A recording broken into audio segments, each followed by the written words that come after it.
That's why it's important for you to take the trip, make a call, say what you wanted to say to the person, because you never know what's going to happen tomorrow. And whatever challenge or pain that you're facing right now, you can't change it. I'm sorry, I wish I could take it away from you, but you can't. But maybe that challenge happened or is happening to shift your priorities in your focus of where you are in life right now. Hey guys, welcome back to another episode of the show. I'm so glad that you are tuning in with me. And to those of you that tune in every week or twice a week, thanks so much for being here. I'm very grateful. I love seeing your comments and your DMs and your reviews and your subscribes. So just thanks for being here on this journey with me and all of us really here at the show. So I just wanted to do a podcast, something a little different. And I don't know how I'm going to articulate this well the entire time, but I really wanted to talk about how to succeed in uncertain times. Because man, there is so much uncertainty going on right now in the world. I feel like there's a lot of panic and chaos going on, and whether that's business or the economy or various markets or politics, I just feel like there's this massive undercurrent of uncertainty. And so I thought, how could I best serve you and just be a vessel right now? And so I put together this episode of what to do in uncertain times and what to think about and really what to do when faced with any challenge or adversity of any kind. So when I was preparing this, I thought, you know what, it really kind of goes back to just a few core principles. And I'm going to do my best to unpack these in a very short episode.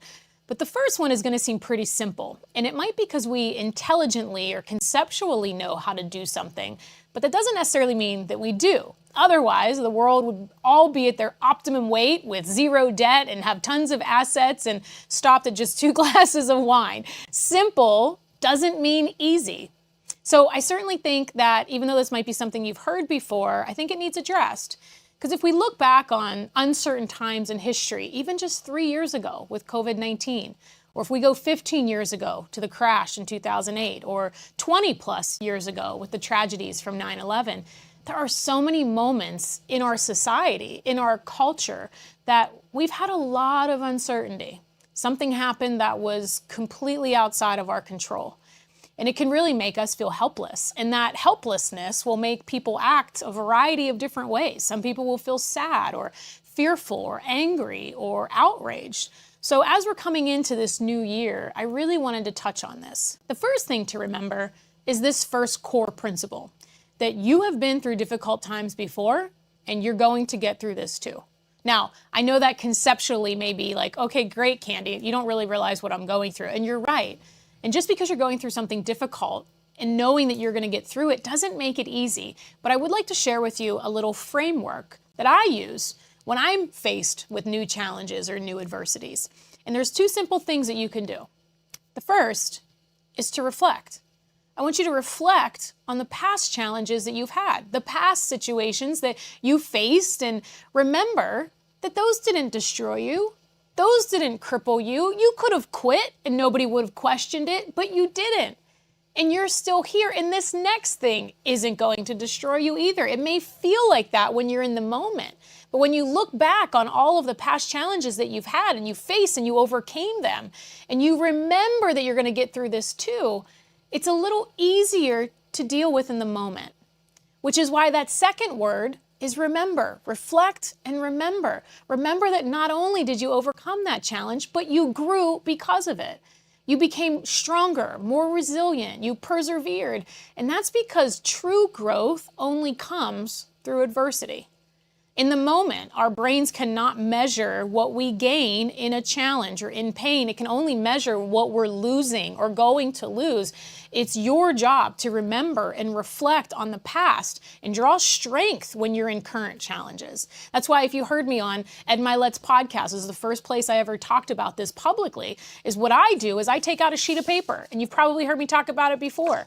When I'm trying to reflect on all of the challenges that I faced, that I got through, that I'm going to get through this next thing too, and this is nothing compared to X, Y, and Z that I already got through, I pull out a sheet of paper and I write down all of the things that I've been through, all of the things that I faced, so that when I go to do this next thing, I can remember who I am and that those things didn't cripple me.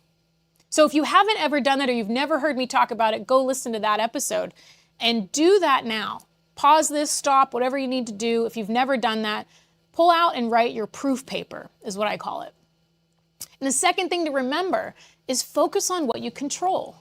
When we are faced with adversity or challenge, we really only have a few decisions to make. Remember, reflect, and then decide what to focus on. You get to choose what you want to focus on. And I know that's really hard to do sometimes. Again, simple, not easy. But it's really the only way to get you out of the chaos, out of the anxiety of the moment, is by choosing how you want to view this. Remember, chaos is always available. Anxiety is always available. Overwhelm is always available. You can always choose those, but there's also an option to focus on opportunity, to focus on growth, to focus on the possible potential positive outcome that could come from this, not to emotionally stack all the negative, although that choice is always there if you want it. The reality is that we can have 100 people right here with us. We can be in a stadium with 100,000 people, all of them experiencing the exact same thing, same circumstance, same challenge. And every single person is going to have a different experience and a different reaction to the very same event. The choice is how you want to react. It's like I recall back, and I don't even know when this was, probably about 10 years ago, I remember sitting in a boardroom and we were talking about a massive challenge. I remember that. I don't remember the date, but man, do I remember the challenge. And there were about 6 other people around the boardroom with me, myself, a few other colleagues that were working on this project with me. And it's, confidential information, so not to go into too many details, but basically in short, there was a really big problem presented and it was a doozy, And I, like typical, I got pretty quiet. I sat back in my chair a little bit like this, probably not quite this far. I put my arms on the desk and I shook my head. And I remember not saying a word as I was trying to process what was happening and simultaneously think about potential possible solutions, workarounds, and other ways we can get out of this. Now, personally, I've developed a lot of emotional control. So when I'm faced with any type of critical challenge, I run pretty cool, pretty calm, collected, all on the surface. My heart may be pumping under this suit jacket, but on the surface, I look really calm. I practice what I preach to you on the show. I pause and I process.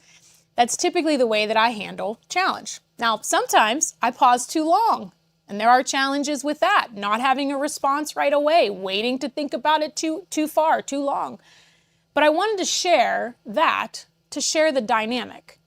I wasn't saying a word, but yet there were others who were outraged. They lashed out, they got angry, they stood up. There were some that were quiet like me, one I could think about, and there was another that was tearing up, sad, worried. So just wanted to paint that picture.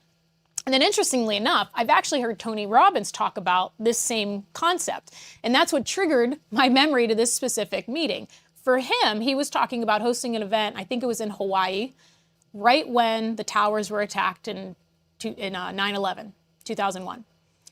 And he was sharing how everyone reacted so differently to the same experience. Millions of people in the country, thousands in this room, all experiencing the same thing, all reacting differently. Some people were scared out of their minds, didn't want to leave their house. They couldn't wait to get home. There were others that were already looking at travel, knowing that flights were going to be low and wanted to take their kids on trips.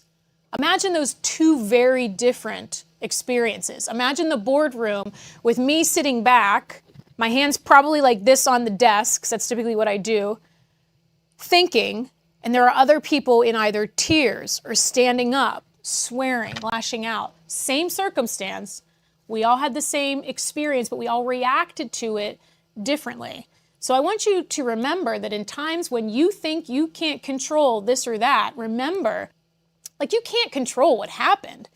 And as hard as it is to do it, you can turn that challenge or that adversity or that pain into a different experience that will invoke a different emotion. So regardless what's coming into your life or what's currently happening in your life, remember that you always get to choose what's next. And look, this doesn't take away from the fact that it sucks. This does not minimize the reality that that experience is or was painful, traumatic, horrific. It doesn't take away suffering, but it can end it. It can stop it from going on longer. It can stop it from stealing more joy, more love, more happiness from your life. Was it a financial challenge? Well, that just makes you steward your money better. A friendship or a relationship that got toxic? Well, it gives you more discernment next time. Was it a bad business deal you said yes to? Well, it's going to give you deeper intuition next time. That health scare that you got, well, it gave you focus to reset your priorities. You know, and it makes me think back. Let's hope I can get through this story, guys. This makes me think back to 2014. My dad was going in for a routine stress test. At the very same time, I was in my car heading to the gym. I had known he had this appointment coming up, and I said, hey, do you want me to stop by with you? And typical dad, he's like, no, I'm fine. You know, I'll call you when I'm done. Thankfully, I didn't listen. Thankfully, I never listened as a kid. And something just told me to go. So I went anyways. And as I'm there, I go in, and there's a nice nurse behind the glass window, and I said who I was here to see. And she goes, oh, he just finished. He's back. We saw something we didn't like. He's back the hall to the right. I'll have him come out. He's fine. He's waiting 45 minutes, and we're going to do another test. Sounded fine, right? So I sit down in the waiting room. I look up, and it was not, I don't think it was Regis and Kelly. It was whoever came after Regis, because it was 2014. So maybe Kelly and Ryan or something was up on the screen. And so he came out and he was like, hey, what are you doing here? And I said, oh, I just thought I would come see how things were going. They said, you know, you're going to be about 45 minutes. You just want to sit here and chat. He's like, yeah, sure. So he's sitting to my left. TV screen's up here. And we're chatting. And all of a sudden, his face is as white as this paper. All of a sudden, I look over and his hands, because he always had very strong, big hands anyways as a mechanic, his hands were 3 sizes as big as they were. And he kept trying to take a deep breath. And I said, are you okay? He goes, typical dad. Yeah, I'm fine. This is what it's supposed to do. And I waited about another 5 seconds and I said, let me get you a drink. And he said, no, I'll get it. I'll get a drink. I said, Dad, sit down. Let me get you a drink. So I went over, they had a case there. I grabbed an orange juice, cracked it for him, handed it to him. And when I looked at him the second time, I knew something was wrong. I went over to the nurse and I said, something is wrong. Like, he can't breathe. He's white. And I was very calm when I said that. And she immediately looked over, saw him, ran to the back, and he started actively having a heart attack right in front of me. We were thankfully close to the hospital. So they immediately called 911, sticking the nitrous packs, I think they're called, under his tongue, trying to slow his heart rate down. And it's interesting because I'm very emotional retelling the story now. But in the moment, I was completely calm. I was collected. I knew somehow instinctively that he was going to be okay. And all I cared about was not the doctor coming over and asking me how I was. I wanted him to focus on whatever he needed to do to get my dad out of the situation. Finally, 7 nitro packs later, the ambulance comes. He goes in, immediate heart surgery, and ended up living. Had I not been there that day, and he would have stayed back in that room, he would have had a cardiac arrest, an event that would have killed him and would have ended his life. So for those of you parents out there, just remember that child that never listens to you, they may end up starting some companies and saving your life one day. Now, what does this mean to you? How did that challenge end up helping him?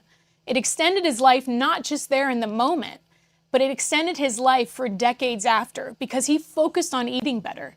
He focused on having more fun. He comes out and sees me for months at a time in Arizona. He enjoys trips. He doesn't work as much.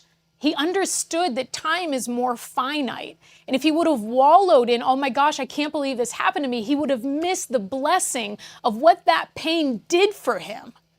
That's why it's important for you to take the trip, make a call, say what you wanted to say to the person because you never know what's going to happen tomorrow.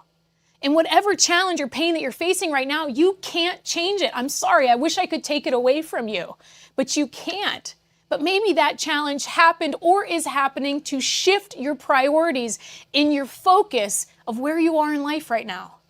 That pain that you experience could very well be the path to a greater purpose and calling for your life. But if you stay stuck in it, in the worry, in the wallow, you're gonna miss it. The fastest way to shift your mind from fear and anxiety is to go help someone else. In that moment, I was not thinking about me or this doctor helping me. He didn't even need to make me calm down. I was literally probably ghost face standing there as my dad was laying on the table having a heart attack with all of these things going off that they're trying to hook him to. In the moment, it's like, who can you help? Who can you serve? Because I know from 30 years of this, doing this work from those first cassette tapes that I bought, that our brains cannot process fear, anxiety, gratitude, and contribution simultaneously. It simply can't. So any single time I have not been in the best state, or I'm in a dark moment, or I'm in a challenging time, I will purposefully stop myself and say, Candy, who can you help? Who can you serve? Who has it worse than me? Who can I call? Who can I send a text or a voice memo to? Who can I take a meal to? Who can I pick up Starbucks for behind me? Who can I be in the grocery store for and swipe my credit card to pay for their groceries? The fastest way to shift your mind from pain is to stop focusing on yourself and find someone else you can serve. Guys, anytime you're going through an uncertain time, a challenge, or an adversity, I want you to remember that. And I know you love when I give you the tactics. So I want to give you a few quick questions that you can ask yourself when you're in those moments. And you might be in one right now. But the first is, what are you focusing on? Like currently right now, when you feel the overwhelm of the anxiety or the pain of something that's going on or the uncertainty in your life, what exactly are you focusing on? Is it a fear? Is it loss? Is it uncertainty? And then the second question you ask is, how can I find opportunity here? Remember, chaos is always available for you to choose. Anxiety will always be there. But if you wanted to find something good, where could the good be in this? And then last and final, who can you serve? Who can you help? Who can you bless? Who has it worse than you? Our brains can't process what is to come. It only processes the loss of what is. It's your job to focus on the beauty, the purpose, the contribution, the gift that might come with the very thing you're struggling with right now. So I'm going to leave you with that today. I hope that served you in some way. I hope you enjoyed the episode. You have the ability to even be a hero to someone else. If you thought of somebody through this episode, share them the link, make their day. You never know who might need a little dose of inspiration. And if you do share this, tag us at Candy Valentino for reshares. And if you haven't subscribed, head over to YouTube, iTunes, leave a review. It would mean the world to us, all of us here on the show. Leave the team a review so that we can continue to bring you great guests, great topics, and great interviews every single week. All right, guys, God bless you. I'm cheering you on. Thanks so much for being here. We'll see you next time.